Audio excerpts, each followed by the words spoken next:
Entonces, el último capítulo del syllabus trata sobre identificación de sistemas, ¿sí?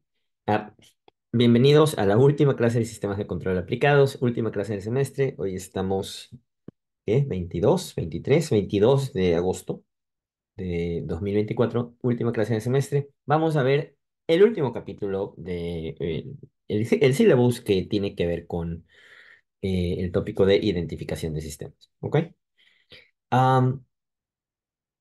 La idea es que en control tenemos tres problemas, básicamente, ¿no? Hay como que tres principales problemas en sistemas de control, ¿no? Si es que consideramos un sistema general como el que hemos venido considerando a lo largo de todo el semestre, en donde tenemos una planta, un proceso, ¿no es cierto? Al que le damos una entrada, UDT. Este sistema nos va a entregar una salida YDT, básicamente, ¿no? Y en el curso hemos estado utilizando aquí las variables R de T y C de T, ¿no es cierto? Para ser consistentes con lo que ha dicho el profe Nis, pero muchos autores utilizan U para entradas y Y para salidas, ¿sí? Entonces, el primer problema de control, eh, que es lo que vimos en el primer parcial, ¿no? Es un poco lo que vimos en el primer parcial, pero no para identificar sistemas, sino para eh, modelar sistemas, ¿verdad? Pero básicamente dado U y G, o sea, dada la entrada y el proceso, ¿verdad? Me piden obtener la salida, ¿no es cierto? Obtener Y de T. Y este es un problema de simulación, básicamente, ¿no? Normalmente nosotros conocemos la forma de la entrada de forma matemática, ¿no? Nuestra entrada puede ser un escalón unitario, una rampa unitaria, un barrido sinusoidal, un seno, un coseno, etcétera, ¿verdad? Y la planta la podemos conocer de cualquier forma, ya sea a través del modelado que hicimos en el primer parcial o identificando, ¿ya? Y entonces vamos a obtener la salida. El segundo problema es cuando tenemos G y Y, o sea, el proceso, la planta y la salida, ¿verdad? Y queremos cambiar la entrada para que la salida sea lo que nosotros queremos. Justamente ese es obtener una entrada, una acción de control a esta planta de aquí, para que la salida haga lo que yo quiero. Ese es un problema de control. Y fue lo que hicimos prácticamente a lo largo de todo el segundo parcial, diseñando compensadores y controladores, ¿verdad? Empezando por un compensador proporcional, una ganancia solita, hasta el más aniñado PID, ¿no es cierto? Finalmente, el tercer problema de control es, dada la entrada y la salida, encontrar la función de transferencia, encontrar el proceso, la planta, ¿no? Entonces, este es el famoso problema de identificación de sistemas, ¿no? Cuando tenemos la salida y tenemos la entrada, queremos encontrar ese proceso, esa planta, qué forma tiene, cómo matemáticamente a qué es igual, ¿sí? Entonces, identificación de sistemas es un proceso. Vamos ahora, como ya no alcancé a borrar, vamos a highlight con el más gordito. Ahí, ya. Eh, ahí. Entonces, es el proceso de desarrollar o mejorar, ¿sí? La representación matemática de un sistema físico usando mediciones experimentales. Esto es súper importante, ¿ya? Ya sea que vamos a desarrollar, o sea, proponer un modelo a partir de la página en blanco, ¿no? O si ya tenemos un modelo que más o menos sabemos cómo va a ser, ¿no? Y lo queremos mejorar, ¿sí?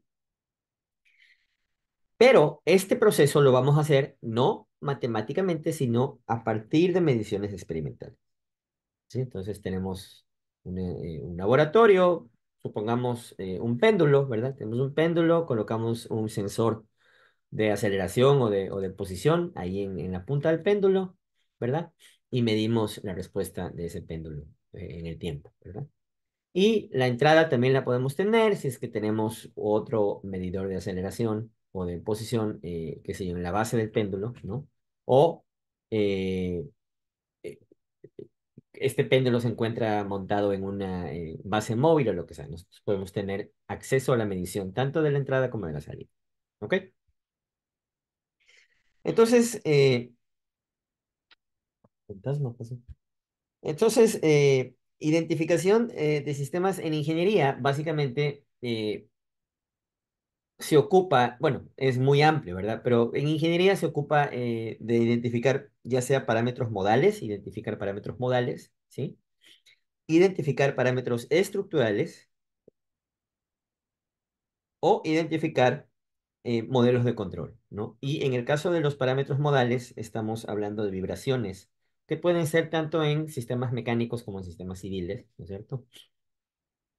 Los parámetros estructurales también pueden ser en civil, mecánica y aeroespacial. Una estructura no necesariamente es una estructura civil, puede ser el ala de un avión, la puerta de un vehículo, en fin, ¿no? Y los modelos de control sí tienen que ver con principalmente mecánica y aeroespacial, ¿no es cierto? Pero también hay aplicaciones de control estructural en ingeniería civil, ¿ok? Entonces, veamos los tipos de identificación de sistemas. Básicamente son dos, ¿no? Paramétricos y no paramétricos, ¿sí? Paramétricos y no paramétricos. Los paramétricos se eligen, o más bien dicho, en los paramétricos se elige la forma del modelo, ¿no? Y se estiman los parámetros que mejor ajustan, que están usualmente en el dominio, se hace usualmente en el dominio del tiempo, ¿no? Pues básicamente, yo voy a identificar, por ejemplo, qué sé yo, la respuesta de eh, cómo se enfría la temperatura, cómo se enfría la temperatura de un cuarto, por ejemplo, el cuarto de ustedes, ¿no? Y que está con aire acondicionado. Entonces coloco un termómetro, ¿verdad? Y comienzo a realizar mediciones en el tiempo, ¿no es cierto? De la temperatura en el tiempo. Y yo también conozco la temperatura que estoy metiéndole al sistema por medio del aire acondicionado, ¿verdad? Que yo sé que está, qué sé yo, a 16 grados, ¿no? Y luego lo cambio y lo bajo a 15, o 16 es lo mínimo, lo subo a 18, qué sé yo, ¿verdad? Entonces yo de alguna manera puedo medir lo que el aire acondicionado me está dando y lo que el cuarto está sintiendo, se puede decir, ¿no? Entonces yo sé que un sistema térmico es un sistema de primer orden, ¿verdad? Entonces yo puedo decir, ok, la forma de mi modelo va a ser un sistema de primer orden, uno sobre S más A, ¿no? En donde A va a ser la constante de tiempo, ¿no? O el inverso de la constante de tiempo. Entonces yo puedo estimar más o menos este sistema, ¿no? De esa forma, ¿verdad? Si es que sé que es un sistema que vibra, ¿no? Puedo decir, bueno, si es un sistema sencillo, puede ser un sistema de primer orden, perdón, de segundo orden, más al resorte amortiguador. Ese va a ser mi primer eh, candidato o mi elección como que más directa, ¿no es cierto? Y luego, obviamente, ya el proceso de identificar me va a decir si es que le pegué bien a ese modelo o está muy alejado y tengo que mejorar. ¿Ok? Eso es los modelos paramétricos. La forma del modelo se elige, el diseñador elige la forma del modelo. Los modelos no paramétricos, la forma del modelo no está especificada a priori, ¿sí? O sea, con anticipación y se establece directamente a partir de mediciones, ¿ya? Esta se hace usualmente en el dominio de la frecuencia, ¿no? W aquí es omega y quise decir frecuencia aquí, ¿no? Frecuencia. Y este de acá, tiempo. ¿Ok? Entonces, vayamos un poquito específicamente a mirar lo que son los modelos no paramétricos. Estas Este tipo de modelado, ¿no? Corresponde a técnicas asociadas a correlación y densidades espectrales para estimar funciones de transferencia. O sea, básicamente, densidades espectrales son la respuesta a la frecuencia, ¿no? De cada uno de los elementos que yo voy a tener eh, relacionados en mi análisis, ¿no? Por ejemplo, la función de respuesta a la frecuencia, ¿no? Que ya la vimos de una manera un poco más um, específica, ¿no? Cambiando J omega, S por J omega en el capítulo de respuesta a la frecuencia. Pero esta función también se la puede obtener mediante la densidad espectral de la salida, ¿sí? O la respuesta a la frecuencia de la salida, ¿no? La respuesta a la frecuencia de la entrada, ¿verdad? Y si yo divido esas dos respuestas a la frecuencia, voy a obtener la respuesta a la frecuencia del sistema o de la planta, ¿no? Aquí podríamos ponerle, no sé si mejor planta, quería poner aquí planta o proceso, ¿no? Entonces, si yo logro encontrar estas densidades espectrales, que es básicamente la respuesta a la frecuencia, ¿sí? La densidad espectral es la cantidad de energía que tiene un sistema a diferentes frecuencias, ¿no es cierto? Entonces, más o menos para que lo vean, ¿no? Si mi medición de mi sistema, en este caso la aceleración de un sistema es esto de aquí, si es que yo le calculo la transformada de Fourier y le hago unas operaciones ahí especiales que se aprenden en procesamiento de señales, yo puedo tener la densidad espectral de esta señal de aceleración que me indica que en estos picos, ¿no? El sistema tiene más contenido energético, más contenido de energía o de potencia, ¿sí? En estos picos de aquí, ¿ok? Y entonces el sistema va a tener, qué sé yo, ¿qué será esto de aquí? 40 Hz va a tener su primera frecuencia natural, a 1000, perdón, 400. A 1000 Hz va a tener su segunda frecuencia natural, a 2000 su tercera frecuencia natural, y qué sé yo, a 3800 va a tener su cuarta frecuencia natural. Estos son los polos del sistema, ¿verdad? Y los ceros van a estar aquí. Estos de aquí son los ceros. ¿Sí?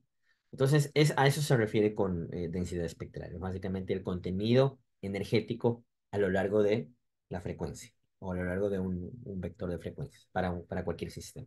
¿Sí? Entonces, es lo que dice aquí, ¿no? La densidad espectral es la distribución de potencia. Muchos autores en inglés le llaman energía, le llaman power, lo que se traduce a potencia, pero no sé si es que es rigurosa la traducción en español de power. Debería ser energía, yo creo, pero en fin, ¿no? Entonces, la densidad espectral es la distribución de potencia slash energía de la escala de componentes frecuenciales de la señal, ¿no? Esta de aquí es la escala de componentes frecuenciales. ¿Cómo yo sé la escala de componentes frecuenciales? Porque yo sé a cuánto estoy muestreando esta señal de aquí, ¿verdad? Cuánto estoy adquiriendo esta señal de aquí. Entonces, si yo estoy adquiriendo a 1000 Hz, ¿cuál será la escala de componentes frecuenciales? La escala de componentes frecuenciales va a ser 500 Hz, ¿verdad? La mitad de la frecuencia de adquisición, porque eso es lo que dice el teorema de Nyquist, ¿no es cierto? Entonces, para yo tener esta escala de componente frecuencial, ¿a cuánto tuve que muestrear, a cuánto tuve que adquirir esta señal? A ver, si es que son pilas.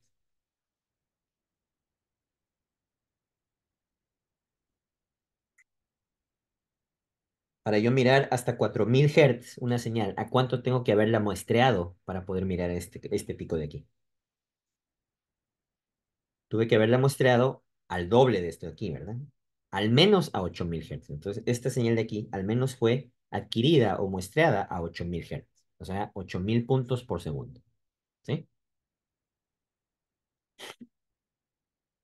Bacán. Entonces, en el caso de la ecuación de función de respuesta a la frecuencia no paramétrica, ¿no? La densidad espectral se obtiene mediante el cociente entre dos funciones de correlación, ¿no? La función de correlación cruzada entre la salida y la entrada, ¿sí? Y la función de autocorrelación entre la salida y ella misma, ¿sí? Y la idea es encontrar la magnitud y la fase de la función de salida versus la respuesta de entrada, ¿no? Así se calcula la densidad espectral. Y esto de aquí, obviamente, no quiero ahondar mucho en detalles matemáticos porque es simplemente una información, pero esto se aprende en un curso que se llama Procesamiento de Señales Digitales, que lamentablemente no está disponible para que lo tomen los ingenieros mecánicos, o más bien dicho, no es parte eh, ah, de la malla, ¿no es cierto? Pero si es que la pueden tomar, si es que es de su interés y la pueden tomar como un curso, me parece que hay unos opcionales, si es que no me equivoco, que pueden tomar en otras facultades. Es muy útil, ¿no? Es muy útil el procesamiento de señal. ¿Ok? Y aquí también se utiliza la función de respuesta al impulso para encontrar eh, estas eh, no densidades espectrales, sino las funciones de transferencia de la entrada y la salida. ¿no? Que una función de transferencia es básicamente la función de respuesta al impulso, que también está dada por la multiplicación de la función delta de Dirac, básicamente, o Heaviside, multiplicada por la función de entrada en cada punto, ¿no es cierto?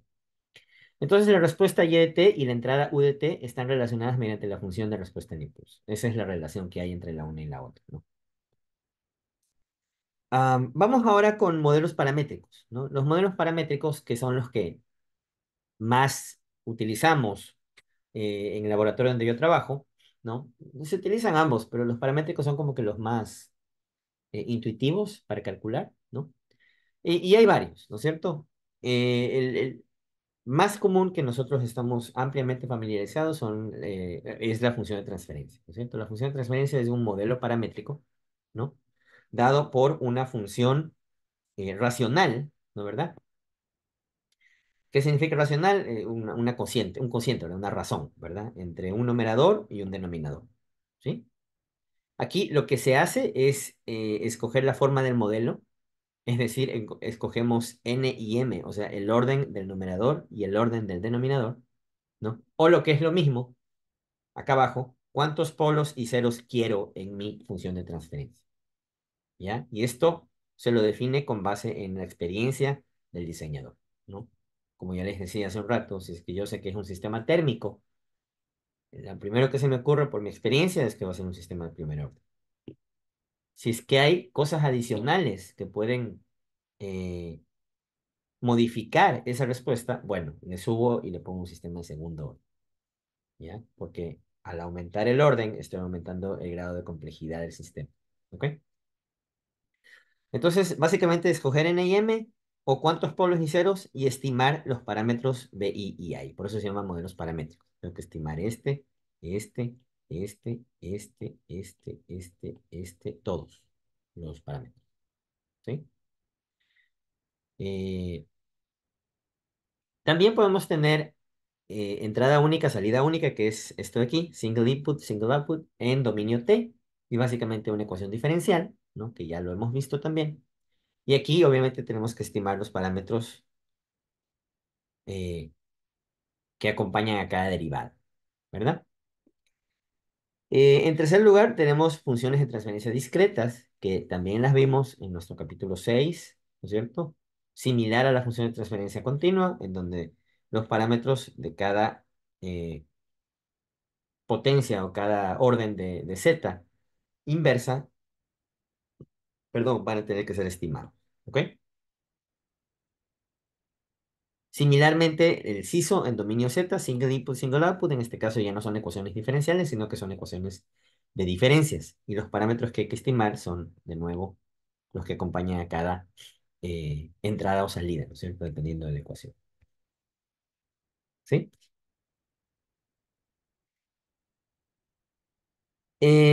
Aquí me faltó 5.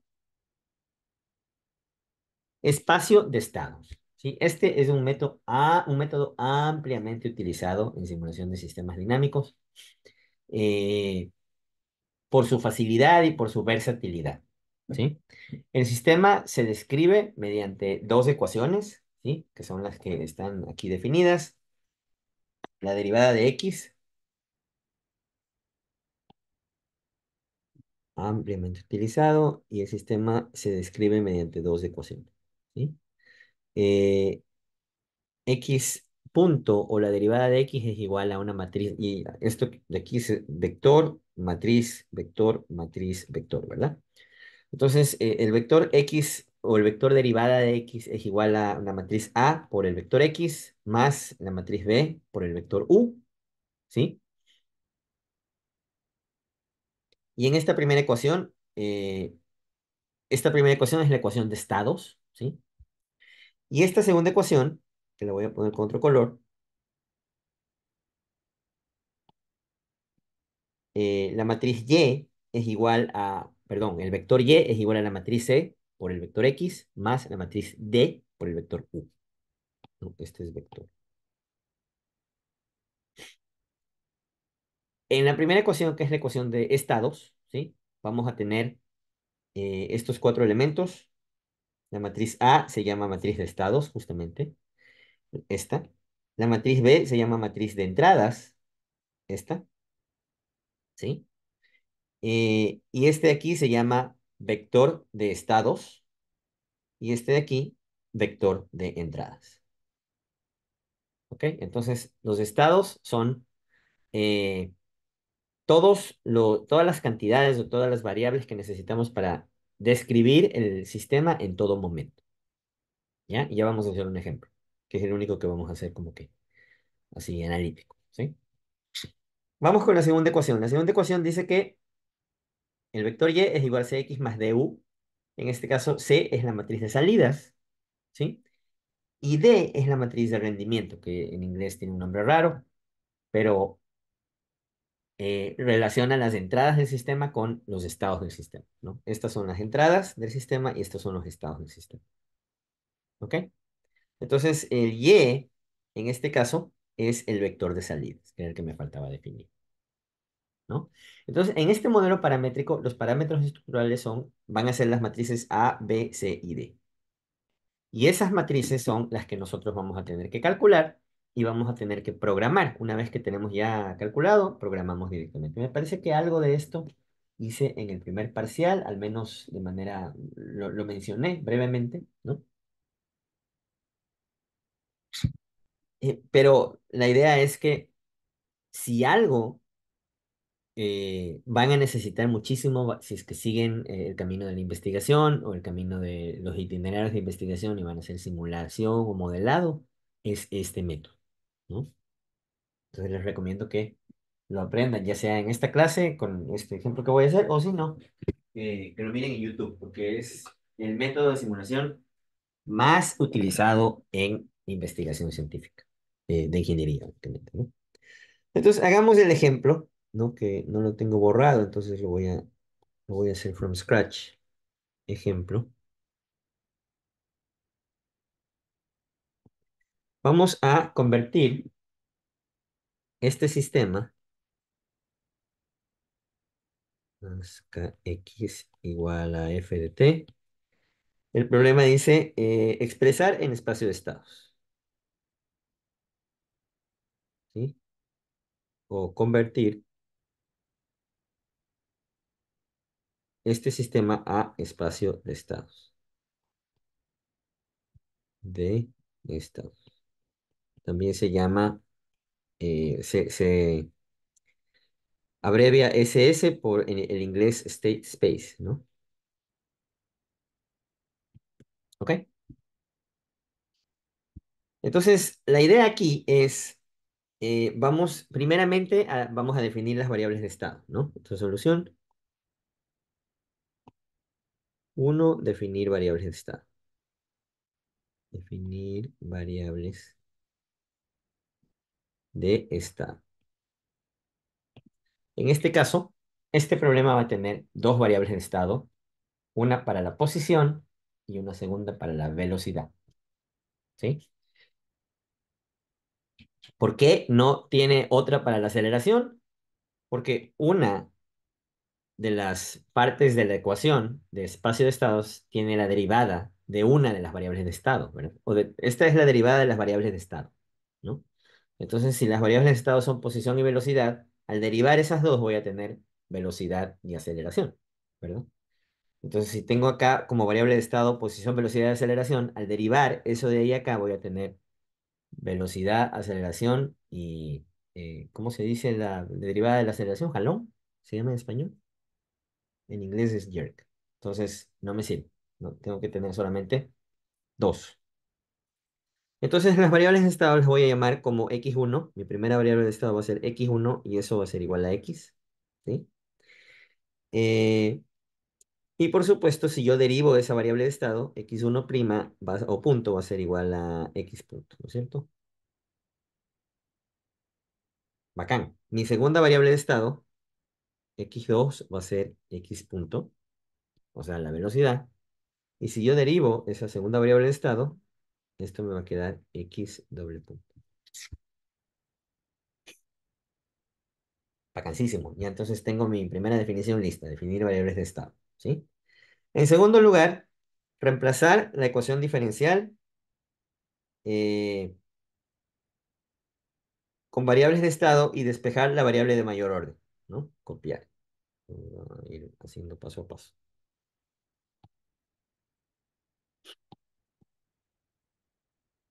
Listo, entonces vamos a allá. Vamos a reemplazar la ecuación original con mis variables de estado. Entonces la ecuación original es m. Si le pongo variable de estado, esto me va a quedar x2 punto más c. Y variable de estado aquí es x2 y más k por x1. Y esto es igual a f de t. ¿Ok? Entonces miren, solamente lo dejo en términos de variables de estado, que son estas de aquí. ¿Sí? X1 y X2. Y una de ellas, solamente una puede quedar como derivada. Y esa es la que voy a despejar. ¿Ya? Ninguna otra derivada puede quedar. Entonces, X2 punto va a ser igual a menos K sobre M por X1 menos C sobre M por X2 más 1 sobre M por F de T. ¿Sí, no? Bacán. Esta ya es prácticamente mi paso previo a definir el sistema de espacio de estado, ¿no? Entonces, en tercer lugar, vamos a hacer una secuencia de ecuaciones diferenciales de primer orden, una para cada estado. Copiar. Entonces, sabemos que tenemos dos estados, entonces necesito dos ecuaciones diferenciales de primer orden, ¿sí? La primera ecuación va a ser, por supuesto, esta, ¿no?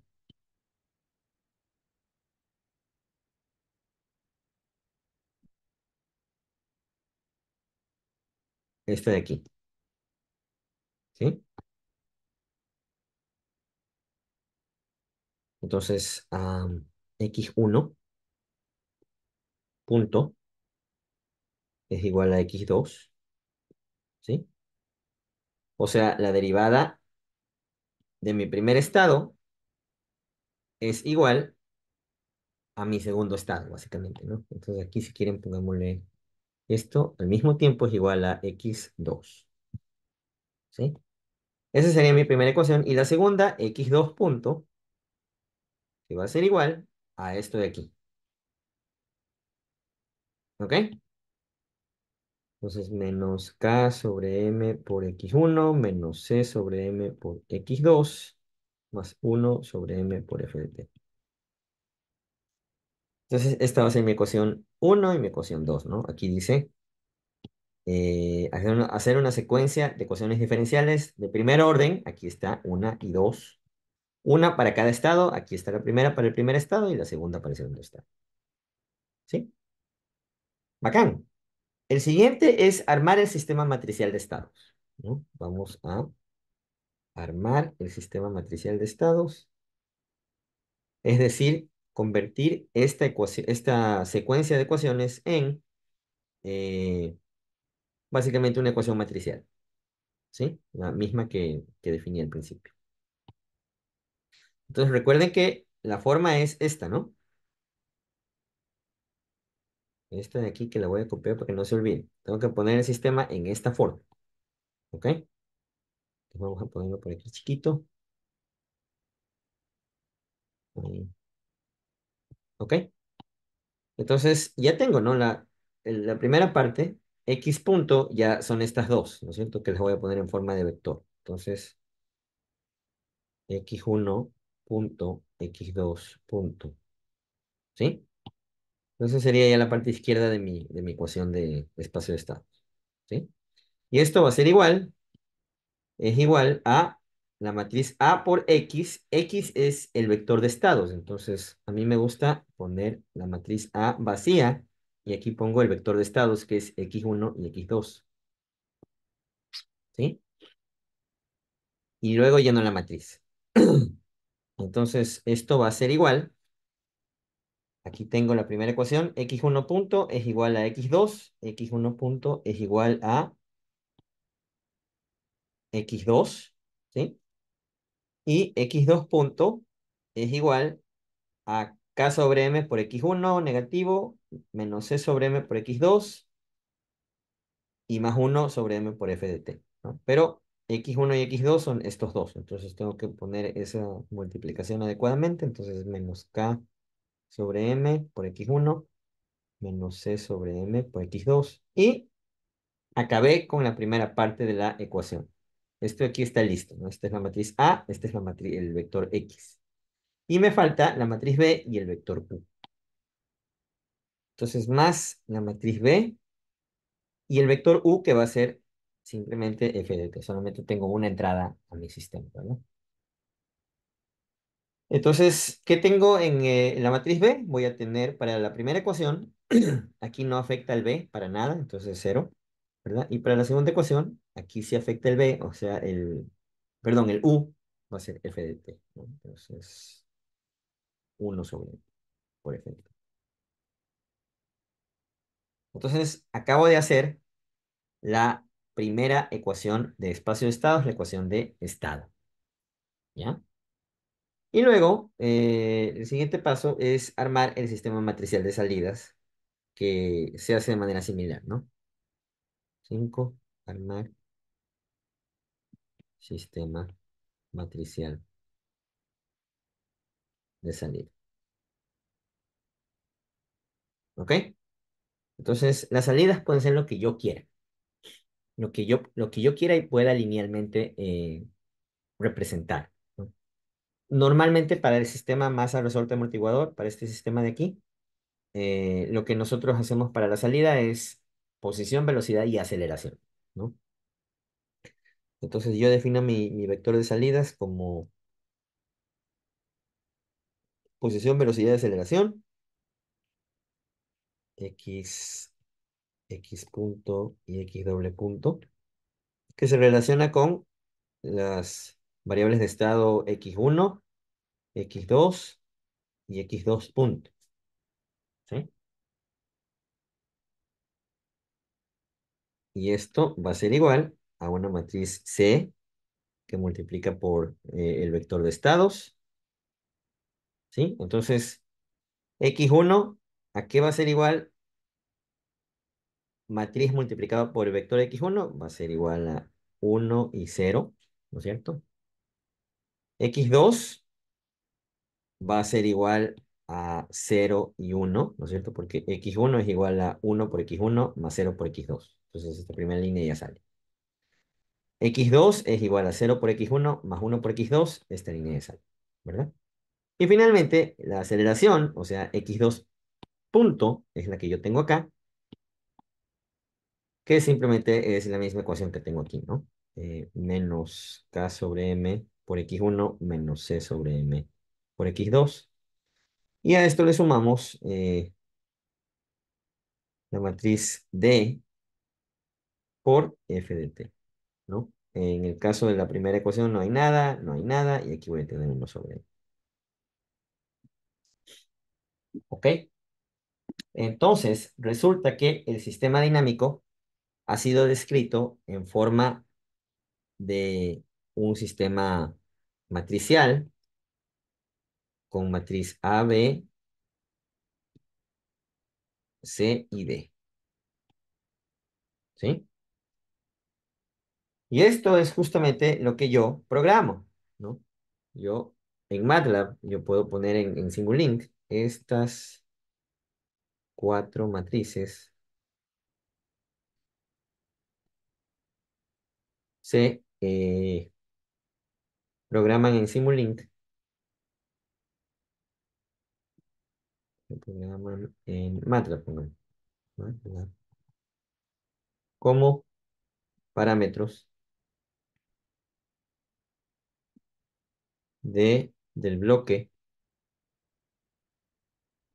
state space de Simulink.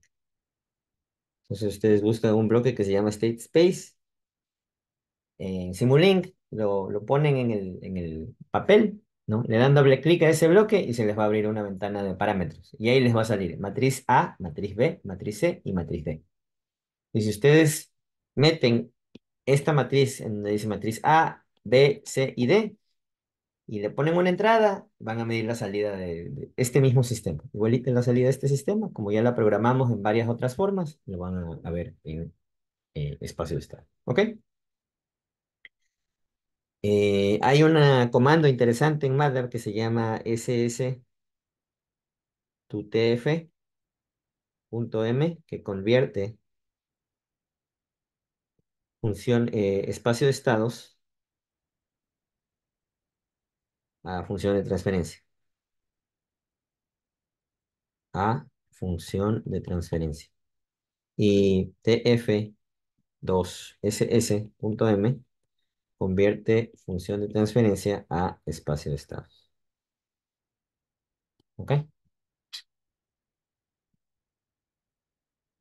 ¿Hasta aquí alguna pregunta?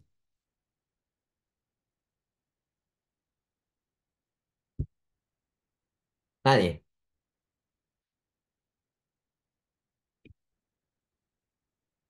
Bacán.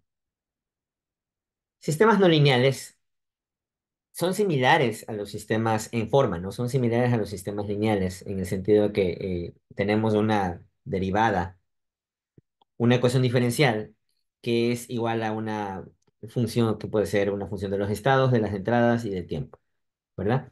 Pero esta f ya es una función no lineal, ¿sí? Por ejemplo, la misma ecuación que estamos haciendo hace un ratito, pero en donde la rigidez ya no es únicamente, ya no tiene únicamente un componente lineal, sino también un componente no lineal, multiplicado por x al cubo, por la posición al cubo. ¿Sí?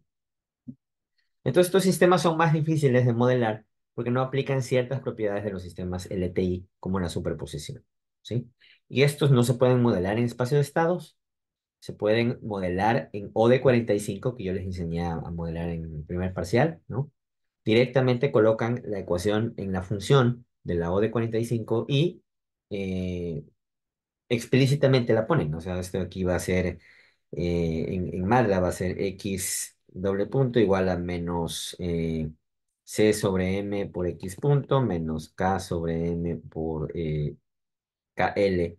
eh, sobre m por x menos knl sobre m por x al cubo y más uno sobre m por f de t, ¿verdad?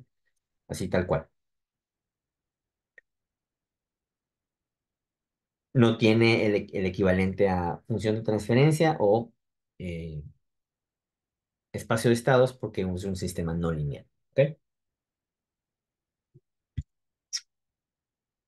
Veamos algunas nomenclaturas de modelos paramétricos comunes y capaz que algunas de estas ustedes han escuchado alguna vez, si es que hacen algo de investigación con algún profesor o si son curiosos, ¿no? El más común es el Armax, ¿no? Que es eh, una sigla o un acrónimo de la frase promedio móvil autorregresivo con entrada exógena, ¿no? Entonces esto es autoregressive moving average with external ah, input, básicamente, ¿no? Este modelo tiene tres partes, ¿no? Tiene la parte autorregresiva, ¿no? Cuyo parámetro es A como función de Z, ¿sí? Y esta es, por supuesto, la salida. Todo esto está en dominio digital, ¿no? En dominio discreto. El segundo elemento es la entrada exógena, ¿sí? Que está asociada con las entradas del sistema. Y el parámetro es una función B de números discretos, ¿no es cierto? Y la tercera es el promedio móvil, que básicamente tiene como entrada o como parámetro de cálculo el error, ¿sí? Y el parámetro a estimar es un parámetro C, ¿no? En este caso, E sub K es el error entre el modelo y el sistema real, básicamente, ¿no? Entonces, hay variaciones de este método, de este método paramétrico, ¿no? De este modelo paramétrico, en donde básicamente se apagan o se prenden algunas de estas tres componentes, ¿sí? Por ejemplo, si queremos un modelo autorregresivo, únicamente utilizamos un parámetro, en este caso el parámetro A, ¿no? Y relacionamos la salida con el error. Si queremos un moving average, que es el, no sé cómo se diría en español, Moving average sería promedio móvil, ¿puede ser? ¿Alguien, si tiene alguna experiencia con esto, me puede ayudar? Promedio móvil, ¿no? Que es básicamente que vamos tomando una cantidad de puntos de medición, el promedio, y con eso eliminamos el ruido, básicamente, ¿no? Eliminamos la fluctuación. Entonces, para este caso, utilizamos la salida y el error, y el parámetro a estimar sería la matriz C o el vector C de Z, ¿sí? El ARX, o sea, el modelo autorregresivo con entrada exógena, va a utilizar, por supuesto, la entrada, eh, perdón, la salida y la entrada, ¿verdad? Pero el error únicamente no es parte del parámetro que se estima, ¿no? Sino que se lo eh, incluye como error de medición, ¿verdad? Pero no es parte de la parametrización. Solamente se parametriza esto y esto. Y finalmente, el ARMA, Autoregressive Moving Average, relaciona la salida con el error, pero ambos están estimados, ¿sí? Ambos tienen parametrización. ¿Ok? Ah, Vacancísimo. Entonces, veamos, ¿qué hora es? 44. Entonces, veamos métodos de estimación. Hasta aquí llegué con mi preparación de clases. Resulta que esta clase la di la primera vez que di clase de sistemas de control. Preparé esta clase y la di eh,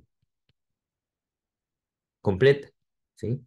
Usualmente el resto de semestres no alcanzamos mucho a dar esta clase con el profesor Salazar y prácticamente el curso se acaba cuando acabamos control digital.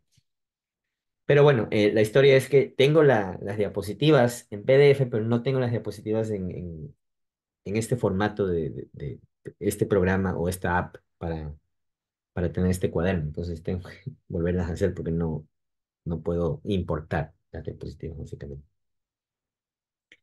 Entonces, métodos de estimación de parámetros. Ya sabemos que podemos usar modelos paramétricos, ¿no es cierto?, para describir la dinámica de un sistema. Pero bueno, ¿y ahora cómo estimo esos parámetros? ¿No? Esa es la gran pregunta, ¿no? Y por supuesto, hay diversos métodos. El más utilizado, yo diría, o el más común, se llama mínimos cuadrados.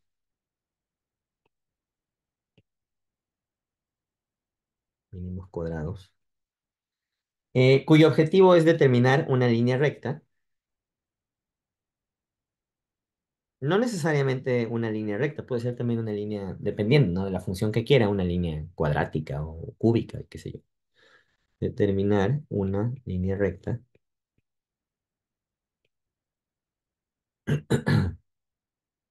eh, que ajuste mejor a los datos experimentales. No le pongamos recta, ¿no?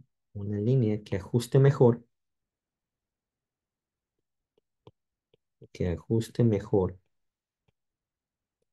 a la data experimental.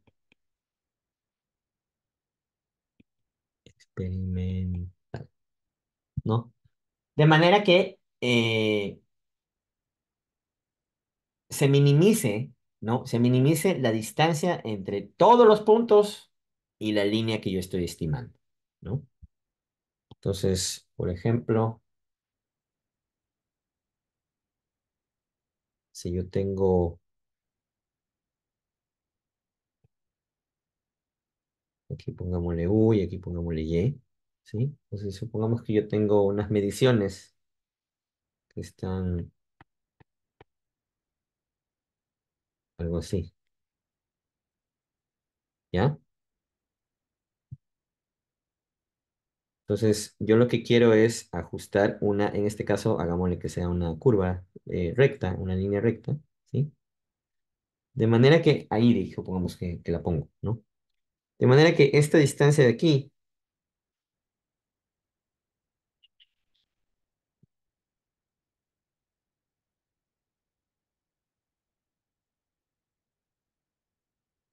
¿sí? Esta distancia de aquí y esta distancia de aquí esta distancia de aquí, esta distancia de aquí, esta distancia. Todas las distancias entre la línea y todos los puntos sean mínimas, ¿sí?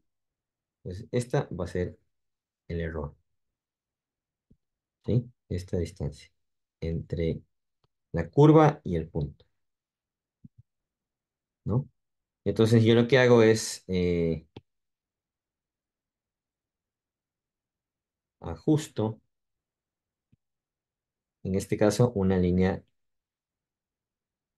eh, dada por y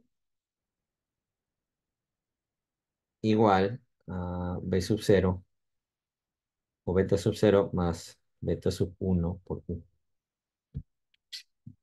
¿no?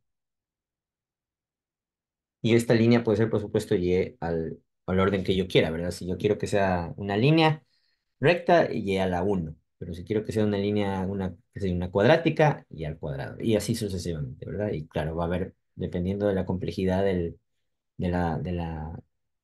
del orden, van a haber más parámetros, ¿verdad?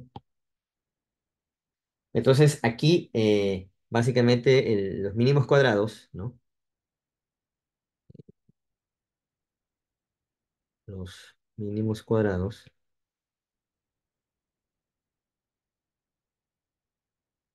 Los mínimos cuadrados determinan los coeficientes b sub cero y b sub uno o beta sub cero y beta sub uno.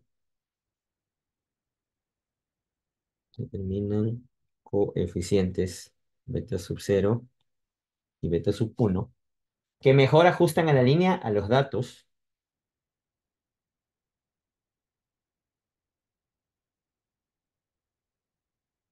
que mejor ajustan minimizando, minimizando una función de costo dada por la distancia entre el punto y la línea al cuadrado. Minimizando distancia entre cada punto y la línea al cuadrado.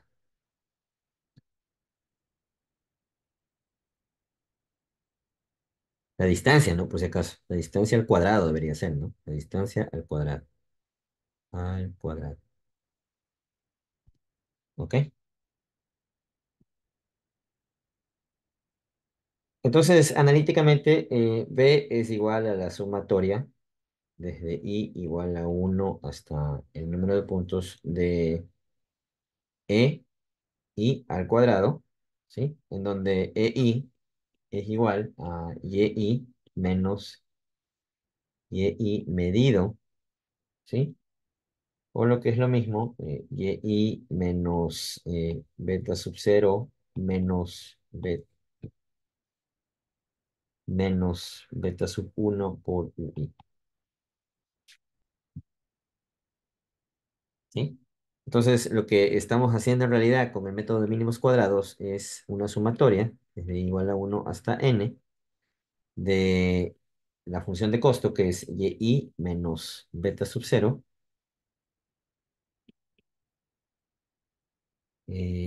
menos beta sub uno UI al cuadrado, ¿sí? Eso es lo que estamos minimizando. ¿Cómo minimizamos? ¿Cómo se minimiza? ¿Sí se acuerdan? O ya ni eso se acuerdan. ¿Mm? ¿Alguien que esté... ¿Sí hay alguien en la clase? No. Sí, yo- A ver, Mike Tapia, ¿cómo se minimiza? Buenas noches. Hola, buenas noches. ¿Cómo minimizas?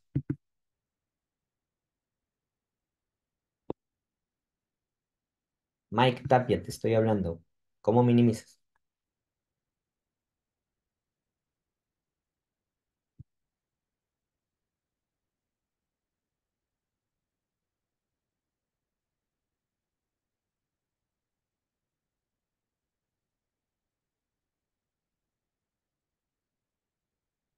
Mike Tapia, ¿no sabes cómo se minimiza?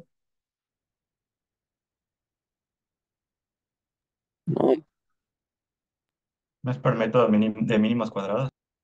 El método de mínimos cuadrados es lo que estamos haciendo, pero ¿cómo minimizamos esa función de costo? Esa es mi pregunta. ¿Alguien se acuerda cómo se minimiza? ¿Nadie?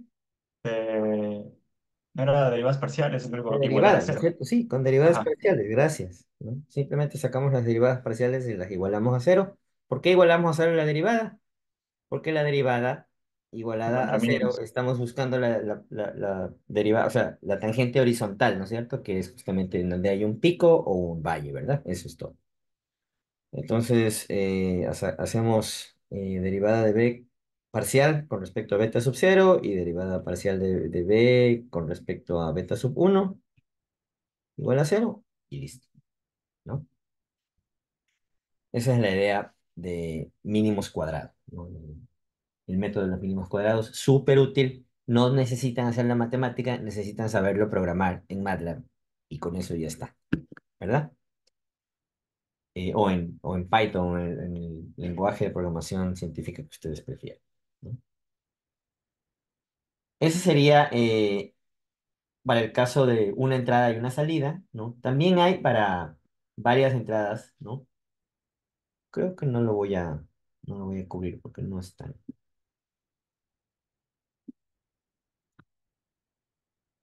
tan relevante en este punto. Veamos un segundo método. El primero era mínimos cuadrados, ¿no es cierto? Y el segundo método para estimar parámetros muy usado son los famosos estimadores de Markov. Estimadores de Markov, ¿sí? Aquí lo que tratamos de hacer es una ecuación de estimación, y el sombrerito significa estimado, que va a ser igual a y menos ui, y esto es b, no beta, ¿sí? Donde n y estimado contiene ciertas características estadísticas, ¿sí? Aquí ya nos metemos en la parte de probabilidad y estadística. Ciertas características estadísticas. Características estadísticas, ¿sí? De manera que se escoge B, sombrero, que maximice la probabilidad siguiente, ¿no? De manera que se escoge B, sombrero, pongámosle tal que se maximice la probabilidad, tal que se maximice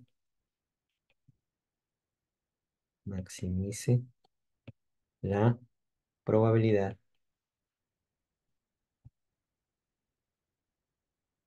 eh, la probabilidad de n sombrero, ¿qué es eso? Igual a cero, ¿ok? Entonces, la idea es maximizar esa probabilidad de n sombrero con respecto a b sombrero, ¿no?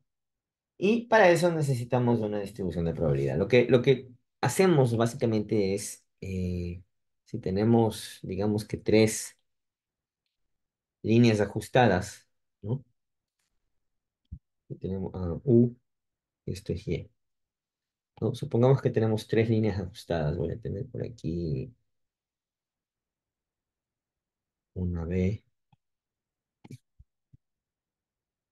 por aquí pongamos, qué sé yo, algo así, y pongamos una moradita, sí, algo así.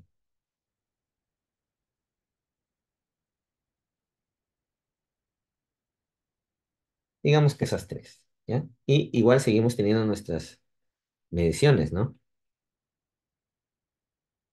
Nuestros puntos, por aquí, ¿no? Entonces, esta tercera le voy a llamar eh,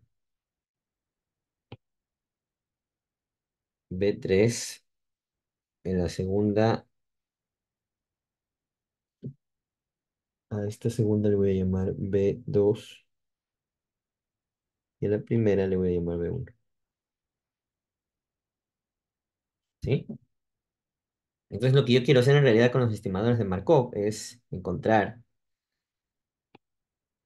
la probabilidad, caramba, la probabilidad de que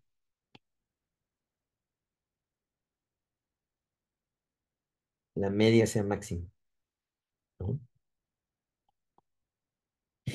Entonces B1, digamos que lo voy a dibujar así, ¿no? La función de distribución de probabilidad, digamos que va a ser así. El B2, eh, no sé, algo más normal. Y el B3, digamos, mucho más, ¿sí? Este es B3, B2 y B1. ¿Ok?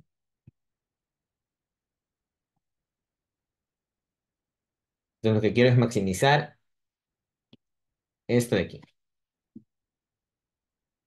¿sí? Esa probabilidad, lo que quiero maximizar es esa probabilidad, básicamente, ¿no? Uy, tengo gente.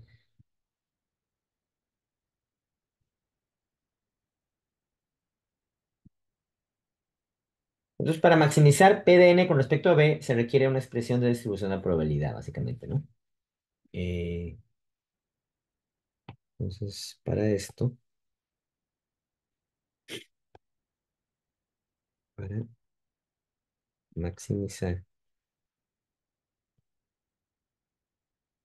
um,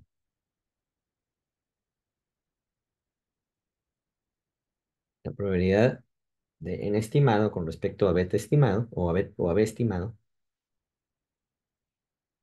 a B estimado, necesito una distribución de probabilidad. De probabilidad.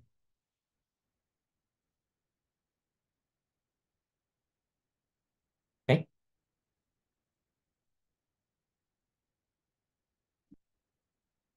Existen otros estimadores, pongamos aquí simplemente como por nombre, ¿no? O para definirlos, estimador de mínimos cuadrados,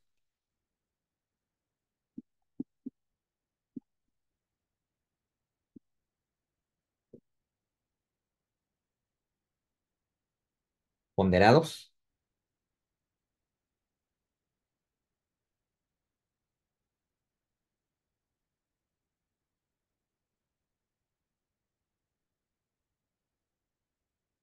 ¿sí?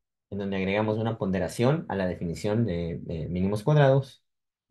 Existen otros que están ahora muy de moda, por ejemplo, los estimadores bayesianos. Estimadores bayesianos, o sea, por el matemático Bayes, ¿sí? Que es basada en las características estadísticas de los residuos, ¿sí? Eh, y el estimador de probabilidad máxima, que es otro también. Y esto de aquí es un área que está en continuo desarrollo de investigación y siempre se producen y se proponen nuevos estimadores, ¿no? Ahora, por ejemplo, ya hay muchísimos de estos métodos que utilizan aprendizaje de máquina, ¿no? Estimadores que usan Machine Learning, ¿sí? Y hay varios otros, ¿no? Entonces, básicamente, eso es una idea general de la identificación de sistemas, ¿no? Tenemos dos tipos de sistemas, paramétricos y no paramétricos. Los paramétricos se ajustan a una forma que tiene eh, una expresión matemática definida, pero con parámetros, y esos parámetros son los que se estiman a partir de data experimental, ¿sí? Y los no paramétricos directamente se aplican métodos de correlación y métodos de ah, probabilidad estadística para cuadrar los modelos. La mayoría de modelos que hay en el mundo son modelos identificados, ¿no? Que no es posible encontrarles una ecuación como las que hicimos en el primer parcial por la dificultad de de los sistemas, ¿sí? Chévere, entonces hagamos la pausa, cortita, unos 4 minutos, ¿sí? Y volvemos como eso a las 9:06, 9:07, para hacer el demo y cerrar la clase, ¿ok? Nos vemos en un ratito.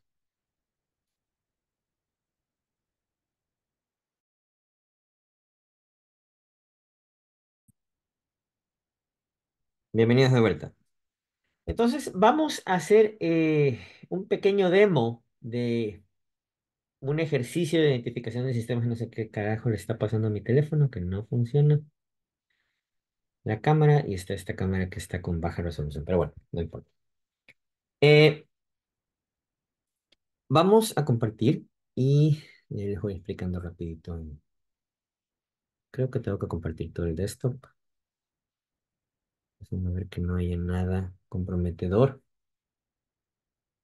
Estaba haciendo la lección, así que déjenme cerrar todo. Ok, creo que ya. Sí pueden ver todos mi escritorio, ¿no? Sí, Sí, profesor. profe. Ya, ok. Entonces, resulta que eh, yo hago muchísimo una investigación sobre un área que se llama simulación híbrida en tiempo real, que es simulación híbrida en tiempo real, es am, combinar un modelo matemático, ¿sí? Con una respuesta experimental, con un experimento, ¿sí? Entonces, yo genero una respuesta numérica, esa respuesta numérica la impongo como una condición de frontera eh, en un espécimen experimental, ¿no es cierto? Mido lo que el espécimen experimental está generando y esa medición la mando de vuelta a mi modelo. Entonces, eso de ahí se resume más o menos en este diagrama de aquí, ¿no? Yo tengo un componente numérico, ¿sí? Ese componente numérico es un modelo. Ese modelo calcula, qué sé yo, un desplazamiento. Ese desplazamiento yo lo mando a un controlador, ¿verdad? Este controlador me manda una acción de control para mover la estructura experimental cierta cantidad, lo que me calcula el modelo, ¿no es cierto? Una vez que muevo eh, la parte estructural, yo mido la fuerza que genera ese movimiento y también mido cuánto se movió, ¿no es cierto? Esta medición de cuánto se movió se va como una señal de feedback a mi controlador. Este es un controlador retroalimentado que recibe como retroalimentación la señal de error entre el desplazamiento medido y el desplazamiento deseado, ¿sí? Y la otra cosa que mido es la fuerza, ¿sí? La fuerza que se generó por ese movimiento y esa fuerza la mando de vuelta a mi modelo numérico, ¿ya? Por eso se llama simulación híbrida, porque hay una parte numérica y hay una parte experimental de una estructura, ¿sí? Por ejemplo, yo puedo medir o puedo mirar la respuesta de un sistema, de un edificio, ¿no? Calculando la mayoría de los movimientos del edificio en la parte numérica y poniendo un pedacito del edificio en la parte física, ¿ya? Entonces, si es que lo quieren ver como de forma conceptual, digamos así, como de forma gráfica, ¿no? Vámonos para acá, a mi canal. ¿Dónde está mi canal?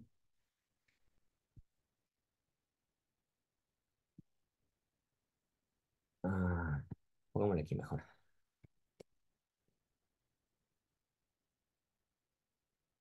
Este, ¿no? Este es el que quería mostrar. Entonces, si ustedes miran, esta es como que una ejecución de un experimento de simulación en tiempo real. Déjenme bajar un poco el volumen porque no escucho. Entonces, lo que tenemos aquí es lo grande. Lo que tenemos aquí es una estructura numérica, que es simplemente un edificio, digamos, de uno, dos, de 3 pisos con uno, dos, tres nodos por piso, ¿verdad? 3 nodos aquí, 3 nodos acá y 3 nodos acá, ¿verdad? Entonces yo calculo el movimiento de esta estructura numérica, ¿sí? Pero yo le mando la información de lo que este nodo tiene que moverse a este actuador hidráulico, ¿sí? Entonces el actuador hidráulico mueve exactamente lo que yo le mando. Y yo mido con esta celda de carga la fuerza que se está generando por ese movimiento y esa fuerza la mando al modelo para que siga calculando el siguiente movimiento, ¿ya? Entonces esto se hace sincronizadamente. Para poder hacer este experimento sincronizadamente, yo necesito un controlador muy bueno en este actuador hidráulico, ¿ya? Ese controlador tiene que ser un controlador de seguimiento, o sea, un controlador de tracking, ¿no? Que me ayude a mantener ese movimiento de manera eh, óptima, ¿sí? Entonces, eso es lo que ustedes están viendo aquí, ¿no? El actuador, la celda de carga y la estructura que se movía, ¿verdad? Y por supuesto, la parte numérica va a ser la segunda parte, el segundo piso y el tercer piso, que esos no están aquí porque se calculan numéricamente. ¿Ok? Entonces, para poder tener un controlador adecuado, yo necesito identificar este sistema que es la planta, ¿no? El sistema planta va a ser el actuador, la celda de carga, el acople y la estructura que yo voy a mover. Todo esto de aquí es la planta, que es lo que tengo aquí en este gráfico de aquí, ¿no? Todo esto de aquí es mi planta, ¿no? A la parte que se mueve se llama sistema de transferencia y a la parte que, digamos, los que generan el movimiento, es el actuador y todo lo que está relacionado con el actuador es el sistema de transferencia. Hay una pequeña división imaginaria que no es tan imaginaria y la parte experimental sería la estructura, o sea, el marco, ¿no? Entonces, para yo poder diseñar este controlador, yo necesito identificar este sistema primero, ¿ya? ¿Cómo le pongo ecuación a esto? Imposible ponerle ecuación, ¿verdad? Me cae el ama encontrando una ecuación que se parezca a las que vimos en el primer parcial. Entonces, de ley, tengo que medir desplazamiento, medir fuerza, medida y ajustar una función de transferencia a este sistema. Y eso es lo que vamos a hacer, ¿ya? Entonces, lo primero que vamos a hacer es, vamos a generarle a este sistema una entrada, que puede ser cualquier entrada, ¿verdad? Pero la entrada que nos gusta usar para identificar sistemas es una entrada de un barrido sinusoidal, ¿sí? Ese es el movimiento que yo le impongo a esta estructura y luego yo mido cómo esta estructura responde a esa entrada de barrido sinusoidal, ¿ya? Recuerden que un barrido sinusoidal es una señal sinusoidal que empieza con una frecuencia muy lenta y termina con una frecuencia súper rápida, ¿ya? Entonces vamos a cargar la data, o sea, las mediciones, ¿sí? La medición está en este archivo que se llama bdata, y tiene algunos elementos, tiene el desplazamiento medido, la fuerza medida, el desplazamiento deseado o de comando o la entrada o la referencia y el tiempo, ¿sí? Esas cuatro señales tiene este archivo de aquí. Entonces, simplemente defino como tiempo, desplazamiento, fuerza, desplazamiento deseado. Voy a necesitar la frecuencia de muestreo, o sea, a qué frecuencia yo adquirí estos datos. Los adquirí a 1024 Hz, ¿sí? Y la salida la defino como out, ¿no? Y al final lo que voy a hacer es dibujar la entrada versus la salida para que ustedes vean cómo se ve. Y también voy a dibujar después la fuerza, ¿ya? Todo con respecto al tiempo. Entonces vamos a correr este de aquí, esta primera sección.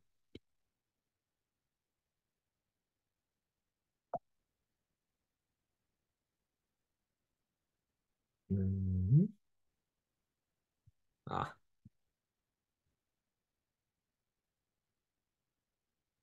otra vez.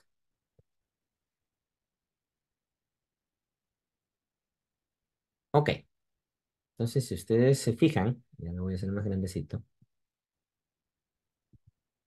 Lo primero que necesitamos para identificar un sistema es la entrada y la salida, ¿ya? Entonces, la entrada es la señal cian o celestita, y lo que yo les decía, ¿no? Un actuador hidráulico responde muy bien a baja frecuencia, pero ya cuando le vamos subiendo la frecuencia, Miren ustedes cómo va decayendo la respuesta, ¿eh? Cómo va decayendo. Entonces, si nosotros graficamos la respuesta a la frecuencia de este actuador, seguramente vamos a ver que tenemos va a ser parecido a un sistema de primer orden, ¿no? Vamos a tener un sistema que es plano al principio y luego decae ligeramente, ¿verdad? En realidad es un sistema de tercer orden, pero bueno. Entonces, si nosotros acercamos esto, van a ver que al principio, ¿no? La señal medida es muy parecida a la señal de referencia, ¿no? Miren, la señal medida es la negra. Y es bastante parecida. Hay un pequeño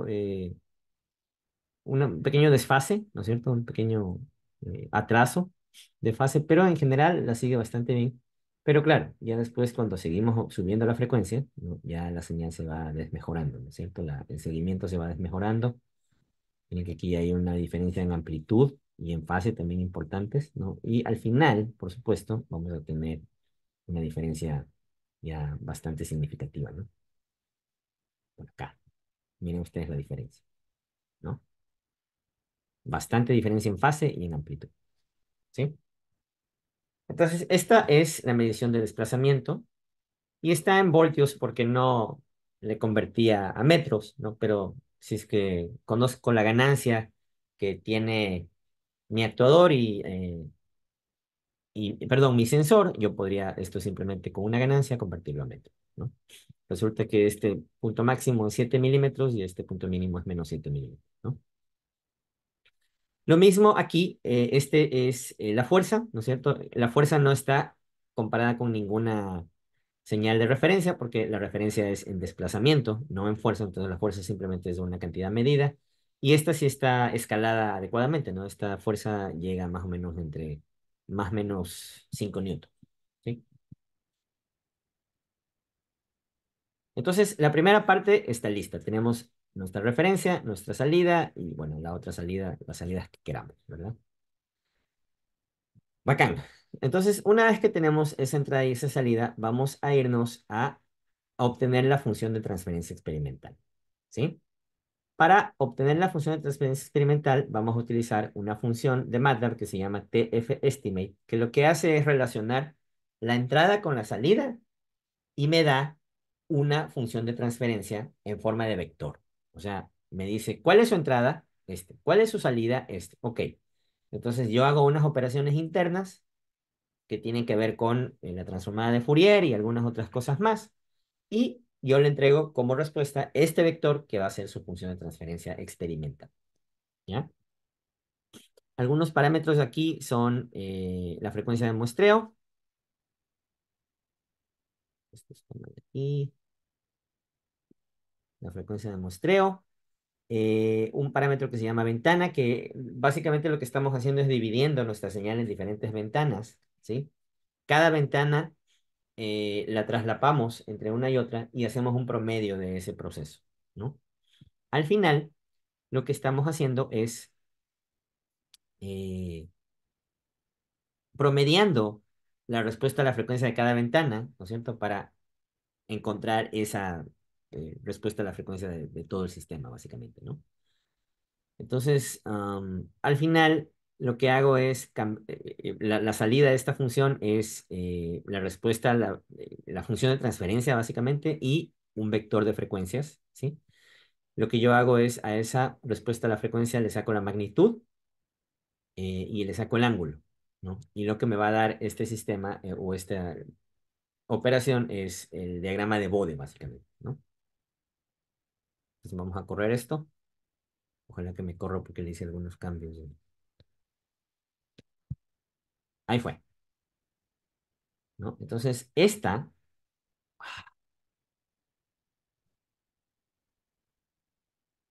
ya, esta de aquí es mi función de transferencia experimental, ¿ya? Aquí, como ustedes pueden ver aquí, este es un diagrama de Bode, ¿no? Tenemos un pico aquí resonante, aquí tenemos el cambio de fase, ¿no es cierto? Estamos yendo de 0 a menos 180 grados, o sea, tal como aprendimos el diagrama de Bode, este es un sistema muy parecido a un sistema de segundo orden, ¿sí? De nuevo. Esta función de transferencia es estimada directamente de la data experimental. Aquí no puse ningún número, ¿ya? Entonces, mi segundo paso está completado, ¿sí? Estimar la función de transferencia experimental. Esta función de transferencia relaciona el desplazamiento de salida contra el desplazamiento de entrada. Yo también podría encontrar la función de transferencia de la fuerza medida al desplazamiento de entrada, ¿no? Y esa sería una función de transferencia que tendría una forma similar a esta que acabo de mostrar, pero por supuesto la magnitud sería diferente, ¿verdad? Bacán. Una vez que tenemos esa función de transferencia estimada, vamos a asignarle unos valores numéricos, ¿sí? Entonces, la experimental es la que obtuvimos ahorita, que es un vector simplemente. Si yo les muestro el resultado, tx1, miren, tx1 es simplemente una serie de números complejos, ¿sí? A los que yo le saco la magnitud y el ángulo y me sale la función de transferencia, pero no es una expresión analítica. Entonces, en este paso lo que voy a hacer es encontrar una expresión analítica, ¿sí? Y para hacer eso voy a utilizar una función de MATLAB que se llama infrex. Este de aquí lo que hace es que me genera una función de transferencia ajustada con parámetros. O sea, como que me parametriza la función de transferencia experimental eh, que yo encontré, ¿no? Hace un rato. Entonces, si yo corro esto de aquí, esto me va a generar, miren ustedes, esta expresión que ya es de una función de transferencia, ¿no? 1,08 por 10 a la 7, dividido para s a la cuarta, más 1,55 s al cubo, más 88.000 s al cuadrado, más 289.000 s, más 1.000.000 tal, ¿no? ¿Cómo generé esta función de transferencia? Bueno, con un poco de experiencia, ¿no? Porque aquí yo decido cuántos ceros y cuántos polos quiero tener en mi función de transferencia. Entonces aquí sí se requiere un poco de criterio de ingeniero y experiencia, ¿no? Por la experiencia de lo que yo he trabajado en ese laboratorio tanto tiempo y la experiencia y el conocimiento que me ha venido de mis anteriores colegas y de mis ancianos colegas anteriores, yo sé que ese sistema de un actuador con un marco es un sistema de cuarto orden, ¿no? ¿Por qué cuarto orden? Porque el marco, ¿no es cierto? Este marquito de aquí es, esto es segundo orden, ¿no? Básicamente es un resorte, masa amortiguador, ¿no es cierto? Si es que yo le coloco el actuador, que es un sistema de primer orden, voy a tener tercer orden, ¿verdad? Si este primer orden con este segundo orden, va a ser en total tercer orden. Y me falta uno, ¿verdad? ¿Cuál es el cuarto orden? El cuarto orden es la servoválvula. Esta servoválvula hidráulica le aumenta un orden adicional al orden del el sistema, ¿no? Y de hecho hay algunos que le ponen hasta orden 5. Por ahí hay algún orden escondido, algún sistema escondido que mejora como que el rendimiento si es que le ponen orden 5. Pero dejémoslo en 4, ¿ya? Entonces tenemos nuestra función de transferencia ya analítica, pero ojo, esta función de transferencia no tiene ningún significado físico. O sea, estos parámetros de aquí no tienen nada que ver con la frecuencia natural, con la masa, con el amortiguamiento, no tienen ningún significado físico. Es simplemente una función identificada, ¿no? Si nosotros queremos encontrar el significado físico de estos parámetros, hay que hacer análisis adicional, ¿ok? O sea, no podemos extraer de aquí parámetros físicos del sistema. A eso me refiero, ¿sí? Entonces, esta como ya es la analítica, miremos cómo se ve si la comparamos con esta de acá, ¿no? Miremos cómo se ve. Esta de aquí es la que me da MATLAB, ¿verdad? Ahora dibujemos aquí encima la que acabo de calcular con esa función de MATLAB, ¿no? Dibujemos aquí la estimada, digámoslo así. Entonces vamos a dibujar eso aquí. Dejen ver con qué color lo hice. K y R. Sí, sí, está bien. Entonces aquí simplemente lo que voy a hacer es un diagrama de Bode. Aquí estoy colocando los parámetros del diagrama de Bode y lo que voy a hacer es dibujar la que yo identifiqué versus la que yo eh, establecí los parámetros, ¿no? Esta es la que yo establecí los parámetros, que son las salidas de mi función inflex, ¿verdad? B es el numerador y A es el denominador, ¿no? Si quieren les muestro, B es el numerador de la función y A va a ser el denominador de la función, ¿no? ¿Sí?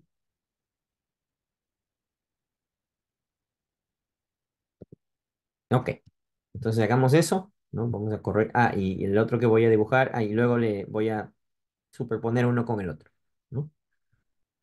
Entonces corramos todo este de aquí.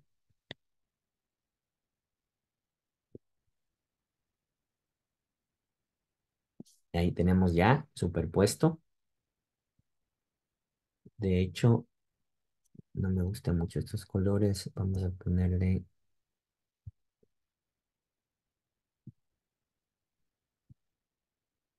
a este, le vamos a poner que se quede por defecto y a este hay que ponerlo. ¿Sí? Y a este que se quede por defecto.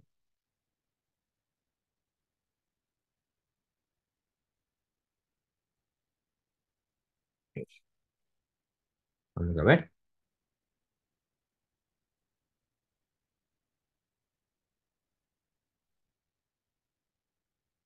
Ahí fue, mejor. Entonces miren ustedes, la línea eh, roja es la que yo estimé, ¿no? Y la línea azul es la que yo identifiqué, ¿no? Tengo que poner dos. Y esta dos. Ok, entonces es bastante bueno la identificación, ¿no? Miren ustedes que se ajusta bastante bien, sobre todo en el pico, la amplitud. Por aquí se le podría mejorar un poquito, pero yo estoy contento con esto, ¿sí? Entonces, una vez que tengo ya una expresión, digamos, analítica de mi función de transferencia, ya esa de ahí la puedo programar, la puedo meter en un código, la puedo simular, la puedo meter en Simulink, ¿no es cierto? Entonces, por ejemplo, si yo quiero aquí simular el sistema identificado, puedo usar el sim, que es una función para simular sistemas, ¿no? Eh, Vamos a correr esto, a ver qué pasa, ¿no? Estoy ya simulando, ya con la expresión. Miren ustedes, aquí estoy simulando en el tiempo, ¿no? Lo que tengo es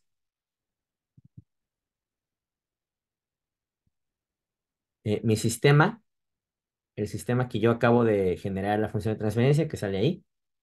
El DD es la entrada deseada, o sea, el mismo barrido sinusoidal que yo utilicé para identificar el sistema, ¿no? Y ese sistema me está generando esta respuesta, ¿sí? Esta respuesta. Y ya el sistema con el marco, obviamente va a tener un pico, tiene una frecuencia natural, ¿no? ¿Verdad? Eh, pero ya este ya es mi sistema simulado, o sea, ya yo utilicé esa función de transferencia para poder generar el- la respuesta dinámica de mi sistema, ¿no? Ahora yo también puedo utilizar lo que acabo de encontrar en Simulink, ¿verdad? Entonces, vámonos a Simulink. Entonces yo lo que hice fue colocar en un diagrama, perdón, en un bloque que se llama función de transferencia, coloqué mis parámetros numerador y denominador, ¿sí? Y le puse una entrada de barrido sinusoidal. Le voy a poner, le puedo poner aquí una entrada um,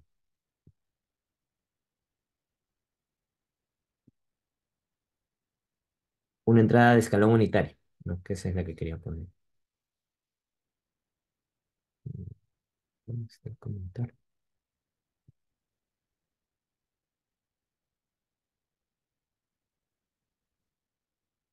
Sí,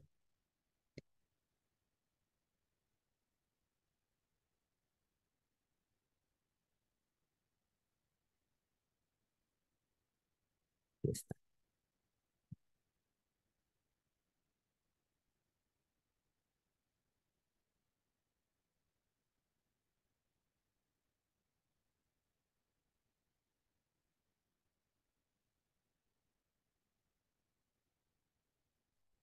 Disculpen que hice este pequeño cambio, pero básicamente lo que le voy a poner es un escalón unitario y aquí en este osciloscopio lo que voy a ver es la entrada versus la salida, ¿no?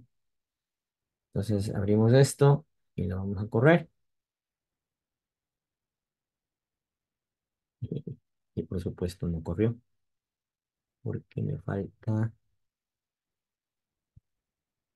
correr este de aquí.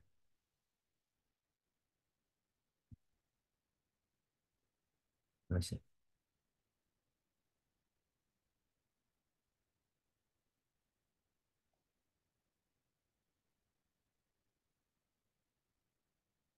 Aquí tengo mi entrada de escalón y aquí tengo mi respuesta de mi sistema a mi entrada de escalón, ¿verdad? Que es pues muy um, general todavía, ¿no? Pero lo que quiero mostrarles es que ya ustedes pueden simular un sistema dinámico con esa ecuación, con esa función de transferencia que identificamos totalmente a partir de arte experimental, ¿sí? ¿Alguna pregunta final?